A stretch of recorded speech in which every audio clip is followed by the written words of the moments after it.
Hi, I'm Dan Pitcher. I'm a director in our customer and digital practice, and today I'm joined by Dan Eddy, customer service director at Simplyhealth. Dan, thanks so much for taking the time today. So, I guess firstly, do you want to give us a bit of context about Simplyhealth, when we started talking, what the challenges were you were facing as an organisation? Sure, Dan. We're going from an analog position as a business, both from a platform and a kind of service perspective, into a more digital world. And of course, that's all the flavour at the moment, is it not? And we've got to take our customers with us. And the premise of digital adoption was born, and that means engaging our customers and asking them to pick up more digital practices and processes like claiming online. And that's a journey that we started in the middle of last year and that we're still on at this moment in time. Simply Health continues in its digital journey in other areas as well, digital policy platforms, conversational AI, but with always a consideration for how all of that impacts our customers. Yeah, it was a really interesting moment in time. And I guess when we started talking, what was it about Baringa that made you want to work with us at that particular moment? Great question, Dan. We at that point we weren't quite sure what the best solution or best partner was going to be. We were thinking, do we go and hire somebody permanently, kind of a sort of head of digital adoption, and have a squad of people to tackle the problem, or indeed look at the review of where we got to and take us to the kind of next level of performance.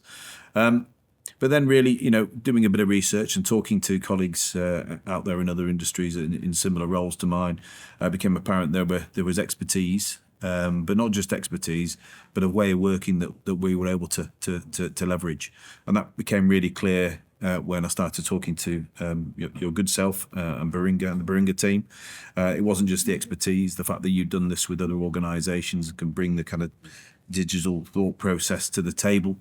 And as I said earlier, that kind of framework and prioritisation, but equally the way of working. So the one team ethos, very collaborative, and it genuinely felt like there wasn't a consultant in the room. It was a team of people talking about the customer and what the prioritisation of work needed to be, and it felt like we were all working for Simply Health to get the right outcomes. So on that basis, it was a shake of the hands, let's get on with it, and that proved to be the right decision. Yeah, we found it a really interesting challenge, really. It was that moment of you'd started on this journey of digital adoption. How could you take it to the next level? And yeah, it'd be interesting thinking through that kind of phase of work we did with you. What was your perception of how we approached it and the outputs and where we got to? Well, during our initial conversations, Dan, one of the things that was mentioned was a framework, and within that framework, it became clear that it'd be easy to really get to the centre of what the priorities should be for us to tackle. So that's exactly what I'd hope would happen, and it did. And so that framework allowed us to think about how we talk to our customers, survey our customers, but also talk to our employees, gather information and insight, look at some of those processes today, how they exist, what's the experience within those, and then really look at what are the big priorities that we need to go after. What's the kind of bullseye thing that we could do as a team to get optimal adoption to our digital processes and practices. And that framework has been kept in place. Not only did we move the dial immediately after Baringa stepped away, but we've continued to move it. We'll continue to use that framework and the way we prioritise the work that we do. As I said, we're currently sort of at 80% digital adoption. We're aiming for that 90 mark by the end of the year, 85 by the end of quarter three. And that's deliberate in terms of the stepping stone approach, so that we can continue to make sure all of our customers are considered in the way that we use that framework, because there will be, and there has been, digital vulnerability through that process. We know some of our customers are 80, 90, indeed even 100 years old, and they just will not and cannot be expected to adopt online practices. So we will make sure that they continue to be able to use paper and claim in the way and work with us in the way that they've always done. Yeah, it's really important.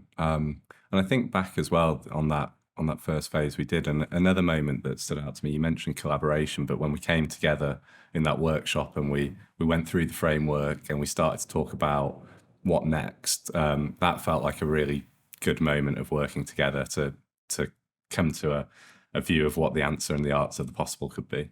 Yeah, without a doubt.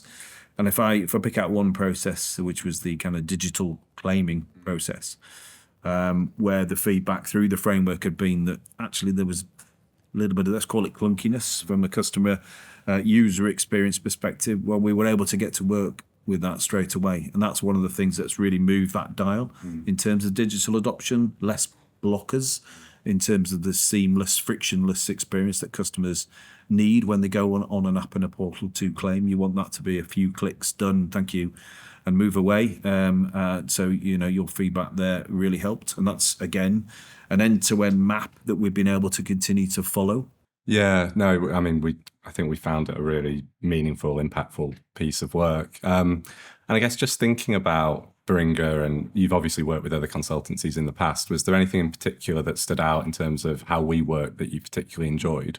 Sure, I think the one thing that stands out for me was, and I've mentioned it already, was kind of the one team ethos that was brought to the table. I think in previous lives I've experienced sort of all sorts of weird and wonderful relationships, some of which have brought some really good outputs. But this one felt, and hence the reason I'm here today, right? Because I don't think I'd be here if I didn't feel a real connection to you and the team that we worked with.